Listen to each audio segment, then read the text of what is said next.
Good afternoon, everybody. Thank you very much for the invitation and also for the trust of being the first speaker after lunchtime. So please, if you have some need of sleeping a little bit, no problem. I'm married since 30 years, so I'm used to be ignored when I talk. This is why. And so thank you very much for the invitation. Why we are talking today about this interesting topic of the trend on our world? Because as Manpower Group, we know what is going on. We know what is happening because of our experiences in more than 75 countries. We interview 10 million people per year, and we place at work every single day 600,000 people. So we know our candidates, what they are looking for. We know the clients that we have, small companies, big corporations around the world, what they need and which are their own business strategy. And because of this, which are our need to help them with in terms of HR strategy. And this is also very relevant because our world of work expertise was born in 1948. And maybe not too many people know why we have been born. We were born because after the Second World War, not too many men in the labor market in the US. And this is why we founded the company thinking that women could be a great asset and untapped opportunity for the US labor market. And this is why we started to recruit for a better economic growth in the labor market at that time. So this is who we are. And this is the position that we have for making sure that we understand what happens. And what we see, and the COVID has just accelerated those trends, we see four significant components of the structural changes that are going to stay. So COVID has just accelerated something that was not contingent. It was not just because of the situation in which almost 90% of the active population in the world was touched by this phenomenon. But demographic is one element. So we have many countries in which the demography is playing a role in the labor market. Think about Japan, some other countries in Asia, some countries in Europe like France and Italy. And so the first challenge will be the quantity of labor force that will be available in the labor market. The rise of individual choice. And I'm sure that you know, especially the companies that are working already on IT or in engineer, or in pharma or chemical, energy, telco, those segments, people with those skills, they have much more power than in the past. For many years, the salary was done by the company, and now the salary is done by the market. This is a big shift that from the HR strategy perspective and the HR compensation and benefit policies, companies have to deal with. And this is a big change that is here to stay. It's not anymore about the standards that every company can set. It's about the labor market arbitrage and how much those skills are rare and will be rare will set the value. And because of this, the salary. Companies, we are all focused on agility, scale in this unpredictable environment, and agility is needed because you know that COVID has just amplified also this element is about uncertainty and chaos. And you know this is why so many Italians are in executive position, because we are the best to create chaos and uncertainty, but also some of the best in dealing with.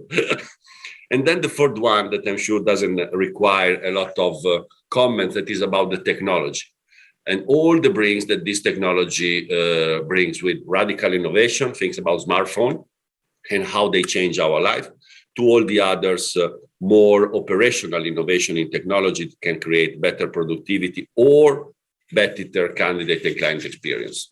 So what today's world is about. Look at this analysis that we did from hour of analysis, like Skill Revolution Reboot Report. As a Manpower Group, we do analysis almost every year to check where we are on those trends. and some other that we collected as partner of the World Economic Forum. I just wanted to mention these 80% of the people expect companies acting, because there are consequences in the labor market and on the candidate choices and employees' choices. How many young people today choose a company to work for based on the brand values that they represent for? Think about the emphasis on ESG, so the famous 3P, planet, people, and prosperity. And so we went from the company has to answer just to the shareholders, to the company has to certify the supplier that everything is okay. Now the company has to be responsible also for all the ecosystem in which the company operates. And this has an influence in the brand values and attributes. And this has an influence in the way in which there are set up candidate strategy or employees retention strategies. This is an important element, because in the future, this will be even more important, especially for the retention of the talent. You know, the talent war was a definition of 80s from McKinsey, but now is really on the top side of the scale is really a talent war. And even countries, as you know, I'm sure, are competing for the best skill. Think about Polish people that are not coming anymore to UK because of Brexit. And we have 50,000 drivers needs in UK. Or Norway, engineers lack of that are desperately looking for engineers across the world to go to Norway for their oil and gas economy that is 50% of the GDP, or even more for the change to the renewal. And those are the things that are happening into the labor market. So what worker wants, I think, is one of the key lessons, because we ask also we have a nice research, you can find it in our global site, because it's the future of work by workers. So differently from some other researches, we ask to our workers and to employees what they want. And even after this COVID, of course, there is a focus on work-life balance. There is a focus on flexibility. And so really it's now clear that the famous model 9 to 5 job for life is dead. And we need to be much more flexible. We need to learn skills every day more. And this is, we talk about that we changed from one time ago, it was to select people because of the intelligence quotient. Maybe now it's really about not anymore emotional quotient, but at least a combination of emotional EQ plus learnability quotient. That is one of the assessments that we usually use as Manpower Group, because it's really the difference tomorrow will be done from who is willing to learn along the way, and not just having the famous 3 pieces for many countries in the world that was studying, working, retiring. Also, this framework is not anymore possible. So in some way in this chart, you see that we know that, of course, there is a base of this sort of Maslow hierarchy for worker needs. But what I wanted to say mostly is about one size fits one. In our research, it's very clear. Millennials want feedback and want to learn because they have a career in front of them. They are young and they have accepted transparency of feedback. They want desperately feedback to grow from because of this. If you go, for instance, to women are focused on money, which is good because it means that they can be more independent, more free, and they can do their own choices by themselves.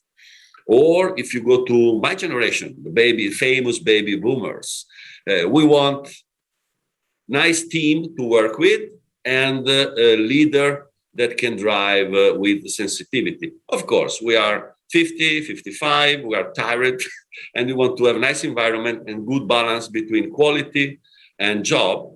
And the last element that came up very clearly is about we want a purpose. It's nice because if companies today are still thinking that one size fits all, this is the salary, this is the bonus, this is the time, this is what you are expected to do, it will have some difficulties to fit into the pool of talents that on the other way around. They are looking for something that is more personalized, more customized, and more balanced and cherry picking among those elements that I put here in this chart. So employers have to think the way in which we are building a new kind of flexibility. I think about this because we have been discussing for many years about, okay, let's separate work and life. And then COVID arrived and the work entered into our lives. And then we discovered that there is also a possibility of productivity, even working at home, which is nice.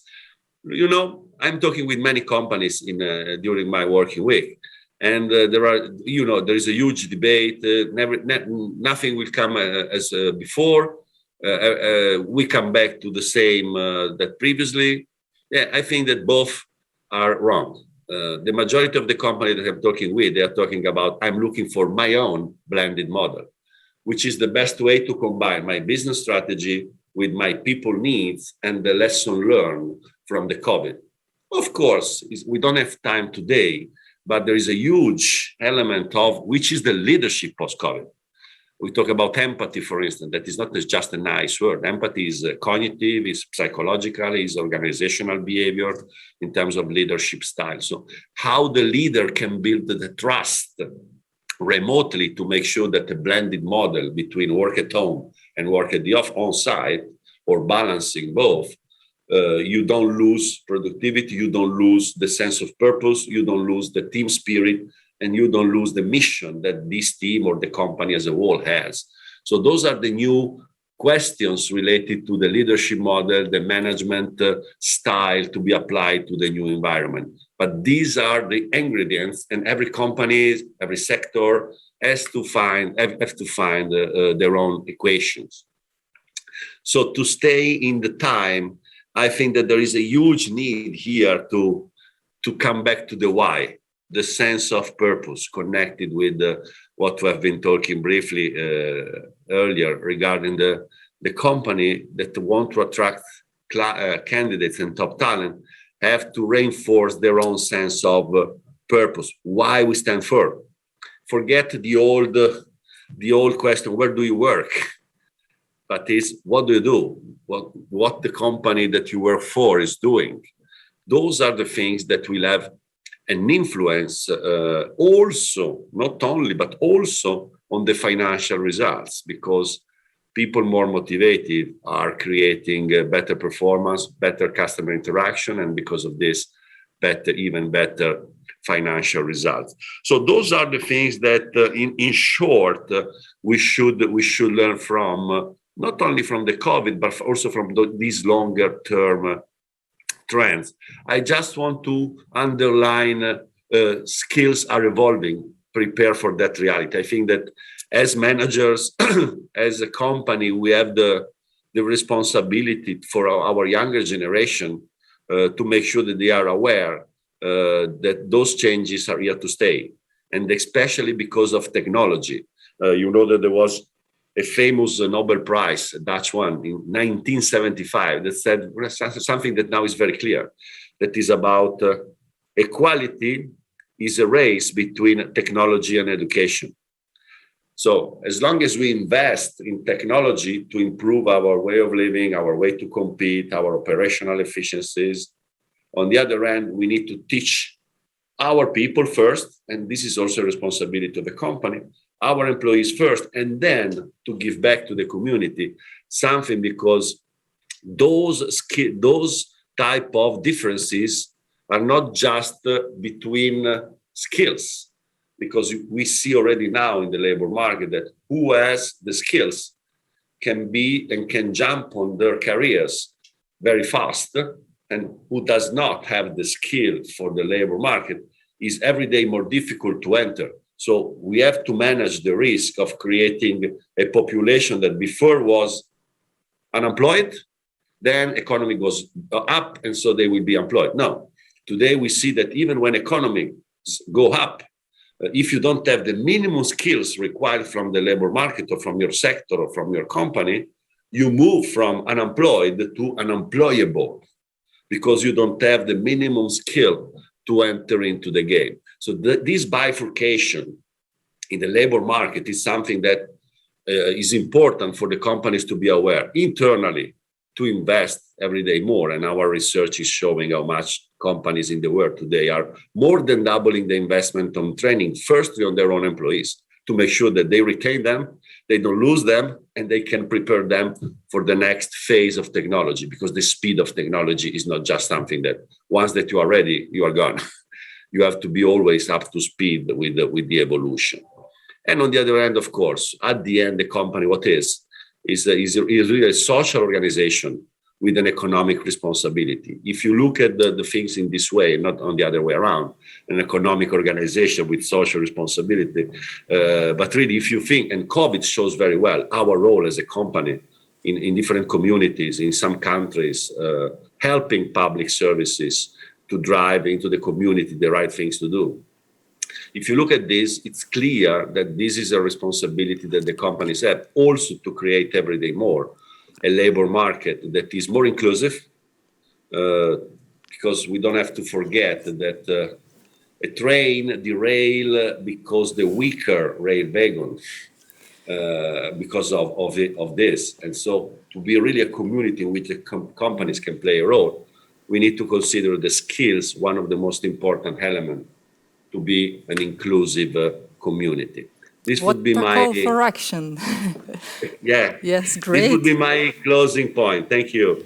Thank you, Riccardo. Very interesting insights. And just quickly, I know the time is up, but just one question for you before we wrap up your presentation. We talked about a lot of benefits, and you also touched upon different skill sets and how the benefits come to the companies, and they're, of course, ultimately the bottom line. But what would you say as a HR or recruitment company, as being as yourself with this wide network and the magnitude of your power, would you say that you are already able to bring more diversity via dialogues with companies? Or would you say that it's still a journey, or actually we are nearly there? So what would you say where we are at, and what's working the best in terms of these discussions with the companies? Yeah, I think that now the companies are very clear every day more, but the companies that we are talking about, they are very clear that today, let me be clear, inclusion is not just an ethical imperative, it's also a business imperative. Because it's about gender, it's about race, it's about religion, it's about geography, it's about skills. So we can consider inclusion under many different dimensions. If I take just the first one about gender, of course, we have some target as a company from board, from first level, senior level, management level, at country level, because this has to set a pace in which we want to be like this, because this will be healthy for the company. Because one thing, and I will be closing, we should avoid the mistake to think that the women that can play like men have more opportunities. Women are bringing to the leadership model things that men don't have. And so it's this real diversity and not the compensation in pro quota that will make the difference. Mm-hmm. If you think about just the emotional intelligence that will be every day more important in the leadership models, who has more this emotional intelligence versus a narcissistic or egocentric manner that is mostly on the archetype of the man. So I just wanted to mention that all now companies are very well aware about the fact that it's not just nice to do, but is absolutely needed, because in between the differences, among the differences, you can grow more because you can create superior value. That is what the companies have to look for always. Great to hear. So thanks a lot once again for being here with us today. And a big round of applause for you. Thanks to you. Thanks for your invitation. I'm happy to be here.